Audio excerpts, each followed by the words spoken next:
What were the key features of War Communism? Have you ever wondered how a country can completely transform its economy during a time of war? War Communism is a fascinating example of this. It was the economic and political system used by the Bolsheviks in Soviet Russia from 1918 to 1921. This system was created to centralize control over the economy and mobilize resources to support the Red Army during the Russian Civil War. One of the main features of War Communism was the nationalization of industry. The Bolsheviks took control of all major industries, factories, and means of production. Private ownership was abolished, and the government managed production to support the war effort. This meant that everything from steel mills to textile factories was under state control. Another key feature was the requisitioning of agricultural products. The state forcibly seized grain and other food from peasants to supply cities and the army. This policy aimed to ensure food availability but often left peasants with little to eat. Many faced severe hardships as a result of these actions.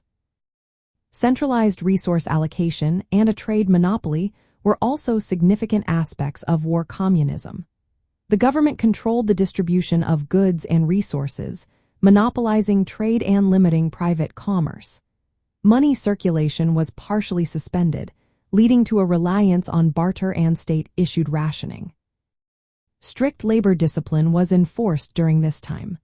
Workers had to follow rigorous labor regulations, including mandatory work hours. There were penalties for absenteeism or tardiness, all aimed at maximizing industrial output during these challenging times. Private trade and markets were heavily suppressed.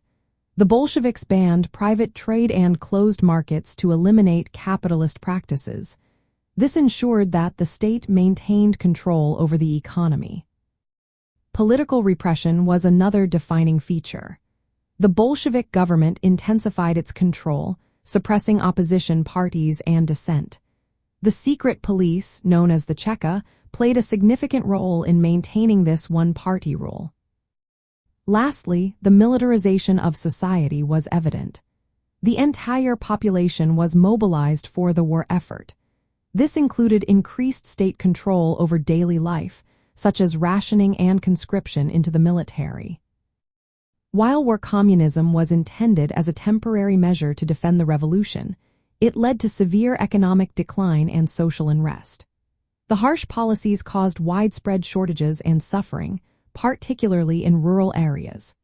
Despite these challenges, War Communism laid the groundwork for the Soviet state's centralized control and one-party system, shaping its future development.